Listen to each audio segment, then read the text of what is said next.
Hello and a very warm welcome to discussion today with your host Kriti Mishra. Addressing the valedictory function of the India International Science Festival through virtual mode, Vice President of India M. Venkaiah Naidu said that science is not just about natural laws and state-of-the-art technology. Science is also about the spirit of rational inquiry that can guide us in our lives. This is even recognized by our constitution, which identifies the development of scientific temper as one of our fundamental duties. If we imbibe this temper, we can apply scientific methodology to every endeavor of our life and make informed decisions. This method is simple: inquire, investigate, reason, and when satisfied, accept. Vice President also said that it is the hard work of our scientists in our country that has brought India on the verge of releasing our own indigenous COVID-19 vaccine. At the beginning of the pandemic, India started off with barely a few testing kits, but within months, scientists developed cheaper indigenous rapid testing kits, ventilators, and PPEs. And how do we help our youth develop 21st century skills with the focus on scientific knowledge, creativity, and critical thinking? For this discussion, I'm joined by Mr. T.V. Venkateswaran, scientist, and Dr. Arvind C. Ranade, scientist, Vigyan Prasar, CSIR. Welcome to Rajya Sabha Television, both of you. Hello. Hi. Dr. Ranade, coming to you first. Let me quote what Vice President said. Don't push our children for answers. Nudge them to ask questions. That's a very important assertion made by Vice President. How do we do that? Absolutely. Our Honorable Vice President of India, he very, correctly, rather I would say, put a point when the subject like scientific temper is in the question. Because if you look at the child who has a very fertile brain, his inquisitiveness, starts in the very early stage when the child starts, rolling or trying to understand everything which is surrounded by him or her, and try to look for what is that, a particular aspect is. And as an elder, we consider that we know everything, and then we try to make them stop for learning those issues. So I think that is where our Honorable Vice President is actually made us realize that, yeah, that is the real fertile brain that we should really try to nurture and make the child learn by themselves, because that is where the scientific temper is there. He will learn whether what he is trying to get out of it is really being accepted by his brain or her brain or not. And that is how we call it as an experiential learning as well. So I consider it's a very important point he has mentioned for all of us to realize and understand. All right, I'll take that point to Mr. Venkateswaran as well. As Vice President said, that we have to nudge them to ask questions. Time and again, the need has been underscored for developing scientific temperament among our children from a very young age. How do we ignite the young minds for scientific interventions? See, number one, if you have young kids in your house, less than a year old or less than a 2-year-old in your house or nearby or your relatives, keenly observe. What you would notice is that almost from a 6-month-old baby, the baby wants to know things around. Okay, the baby is very curious. The baby will point at something, and then you have to answer a question like, what is it? The baby will not be able to articulate, but by pointing, it's asking us a question, right? I mean, what is it? So maybe you will answer, oh, that is a light. Then it will show something else. You will say, oh, that is a plant, that's a tree, so on and so forth. So the curiosity is a fundamental aspect of human being. It's there right when we are born. That is number one. Number two, the child does not stop there. That is the most important point. What is the first question? But the second question the child asks is, why? Yes. You tell the child, drink milk. Okay, the mother would tell the child that to drink milk. Immediate reaction of the child is, why? Why should I drink milk? Okay. The child will be crawling towards something. Usually when the child's teeth is coming out, the child will be crawling towards some dust particle or something to eat, right? I mean, it's a very common phenomenon all over the world. We all know it. What do we do then? That is where I think right from the childhood, we can practice scientific temper. When the child is asking what, we are ready to answer. This is a tree, that is a rose, that's a uncle, that's auntie. Yes, we are ready to answer. The moment child asks a question, why, we are all very scared. So what does a mother or father say? Drink the milk. I tell you, no, drink. That's all. We are not explaining why the child should drink the milk. When the child is crawling towards a dust particle and eating, we are not telling the child that don't eat it. If you eat it, then you will get stomach upset. Bacteria may go inside you, pathogens may go inside you, right? We are concerned about the child. That's why we are saying that. So there is no doubt about that. I mean, we are all very concerned. But the important point is that in human being, it's not enough to be concerned about the child's health, but also it's important that we are concerned about the child's mental growth. If you really want the child to have an independent, developing mind, then we should have a dialogue with children. It's not only with adults. It's not only when the child becomes a youth. Even in 6 months, 8 months, 10 months, 1 year, 2 year, it's important that we dialogue with the child. Okay. I think the importance of asking why question is a very, very important step in our life. Not just only in our daily life, but when the child goes to a school. Most of the places, it's very unfortunate. There are good teachers who don't do that, so I appreciate them. But saying that, most of our experiences that in school, the moment we start asking question why, the teacher gets very upset. So we are told right from the beginning not to ask question why, accept what is told by elders or people in authority. No. If you want scientific temper, we need to change this. And I think it's very important that we take the cue from what the Vice President has stated and we rethink from our daily life to our educational system to various areas whereby we will be able to communicate scientific temper. Well, absolutely. So it's important to have dialogue with children to answer all their queries. And expanding the scope of the discussion now and talking about Atmanirbhar Bharat and science and technology. Dr. Ranade, scientific temper is reflected even in our ancient texts, Upanishads, Veds. We've had a very rich heritage of mathematics, science and medicine. The way ahead for science and technology and Atmanirbhar Bharat, that will ensure global welfare. Yeah. First of all, I think when we look at the self-reliant India, what is more important in fulfilling that is to build a self-confidence. Now, to build a self-confidence, what is needed is to learn the thing by his or her own and making ourselves to be a level of confidence by which the work that we undertake gives us not only a satisfaction, but encourage ourselves to take a further challenge. And in the process, when there are challenges, of course, the challenges are in every aspect. Whether there are questions from the social aspect, there are questions from the educational, everywhere. So ultimately, to satisfy or to reach to a concluding answer, what is needed is to first have our own self-confidence building. I at this particular point of time, I just would like to give one example. And of course, as you correctly mentioned, that in our ancient time, we had such kind of an education system in place. I just narrate one of the story. If you look at the earlier way of education system in our country, how do we consider the child is really now ready to go into the society and going to face the society with the challenges his or her own life is going to face?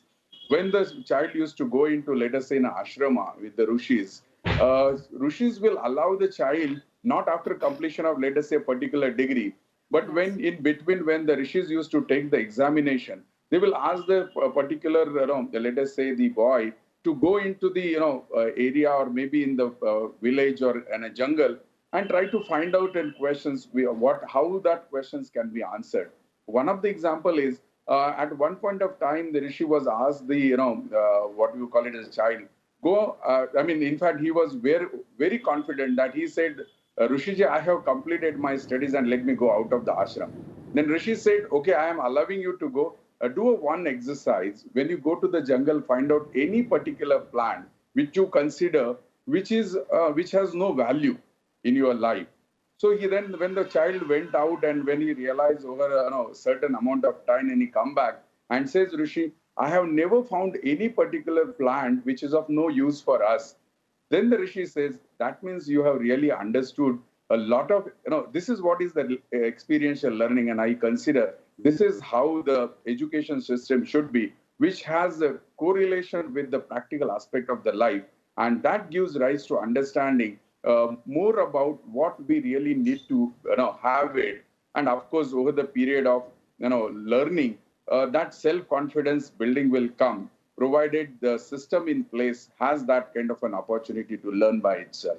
So I'm quite optimistic that the new education policy, which is going to be in place, or rather which is in place, will have that kind of facilities in days to come. All right, sir, you're talking about the new Science and Technology and Innovation Policy 2020. Let me take that to Mr. Venkateshwaran. Mr. Venkateshwaran, the government is formulating this policy. This perhaps is going to be our fifth policy in the field of science, technology and innovation. How do we ensure that we articulate the aspirations of the people and ensure inclusive approach? Yeah, coming back to the question that you are also pointing out, if you look at, for example, Rigveda, in that Rishi Drikatamas says this. I mean, the Drikatamas is actually asking question about the creator. So in the Rigveda, the sloka is asking, who has seen him? Who is self-born? After all, if there is a creator or God, the God cannot be created by somebody else, right? I mean, so who is self-born? Was he there even before the creation? This is the question that Rigveda, the Rishi is asking. So which essentially means the Rishi is pointing out that no question is banned.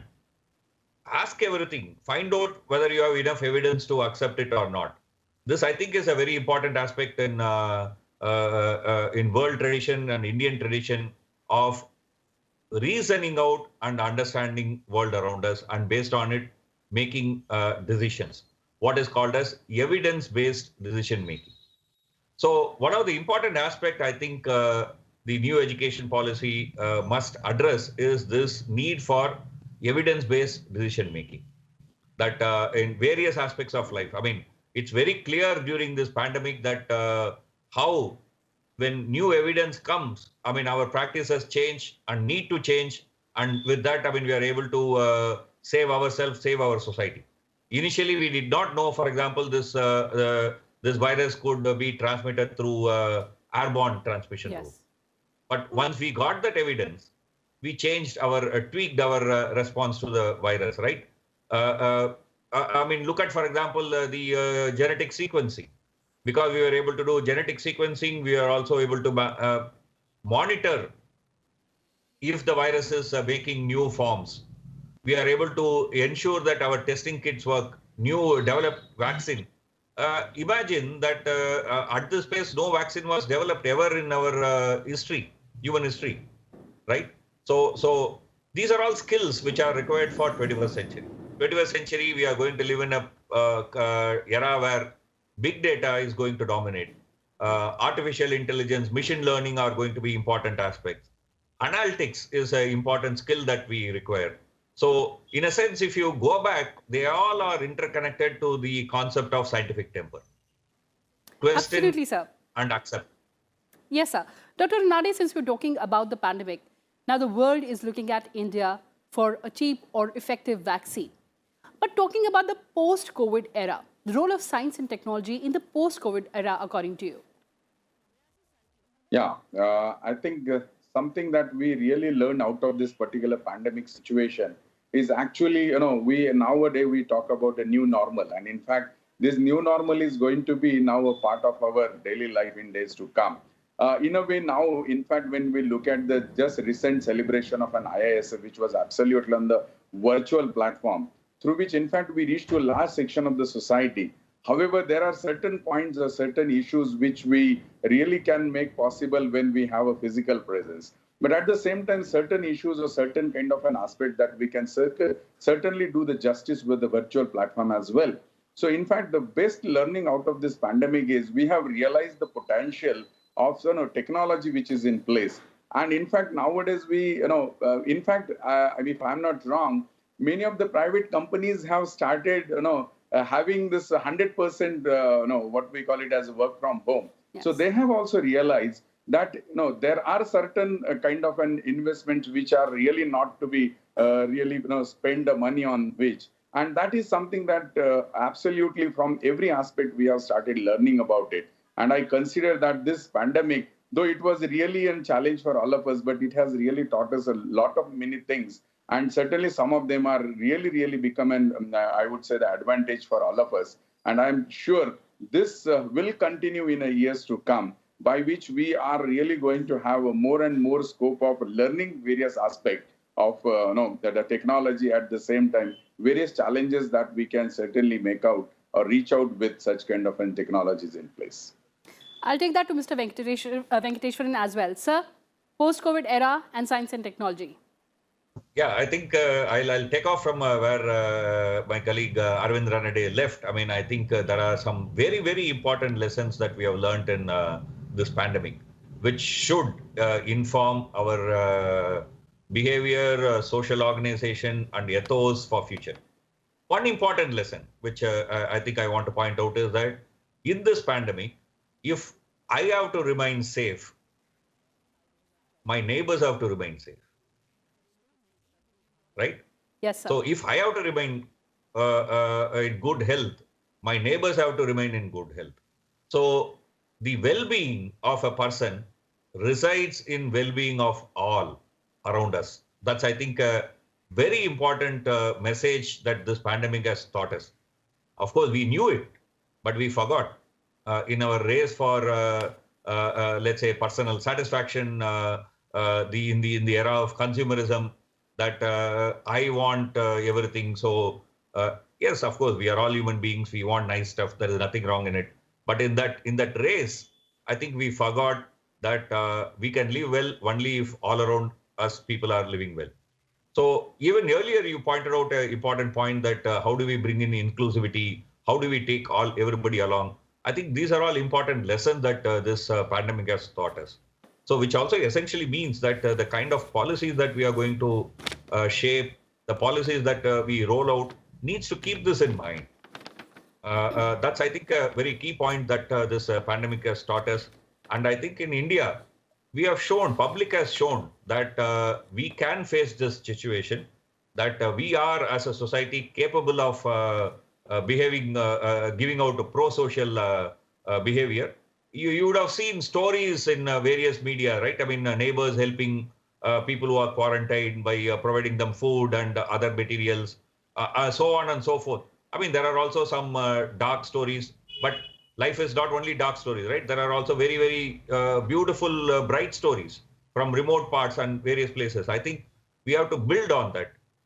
That's what is, I think, going to give us a new normal, which is going to be more humane and more just and fair. More scientific, more humane, and more just. And talking about scientific research, now a few statistics for our viewers here. India is placed third among countries in scientific publication. India is ranked at 9th position in terms of resident patent filing activity in the world. India's gross expenditure in R&D has tripled between 2008 and 2018.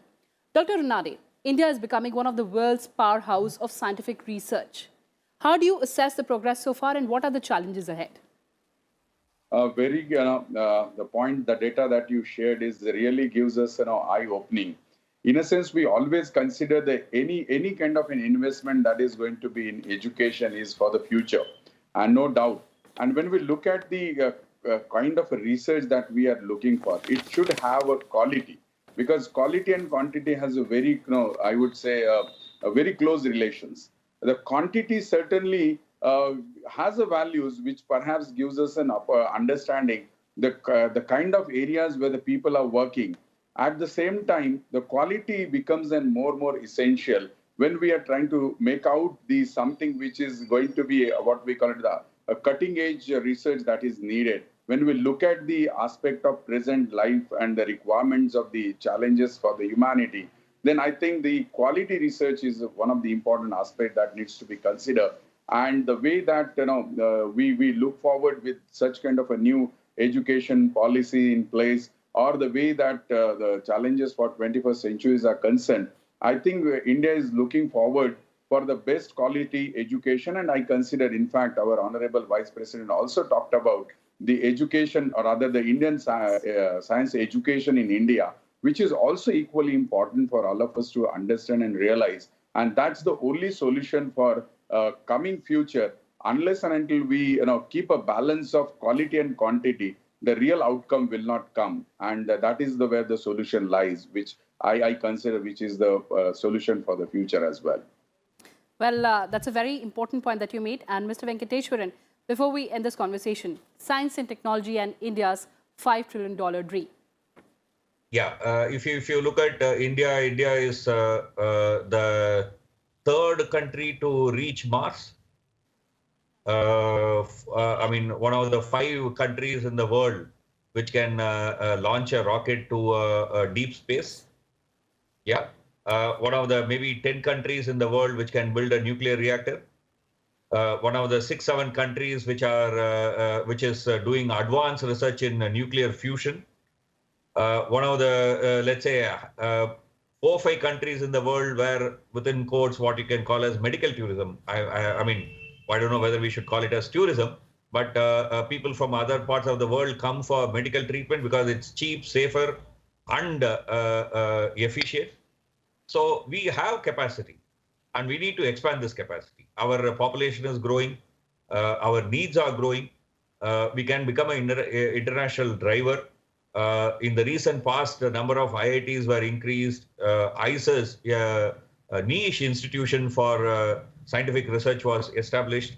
AIIMS, number of AIIMS are getting increased. I think we need to invest in these kinds of institutions of excellence. At the same time, we need to also keep an eye on the bottom, colleges, Right. institution of higher education, so that the general enrollment ratio in India is also as good as developed countries. That's important, because if we want to give jobs to youth in the future, that job is not going to come from unskilled labor or semi-skilled labor, but it has to come from knowledge, because more and more the economy is going to become knowledge economy, which essentially means that post-school education, which can range from diplomas to graduation to technical education to research education. It can span quite a lot of bit, but then that would be essential for the future, which is essentially emerging as a knowledge society. The economy is going to be knowledge based. So that too we need to give emphasis, so that our future of our youth is secure. Dr. Ranade, closing comments from you. Last 30 seconds, sir.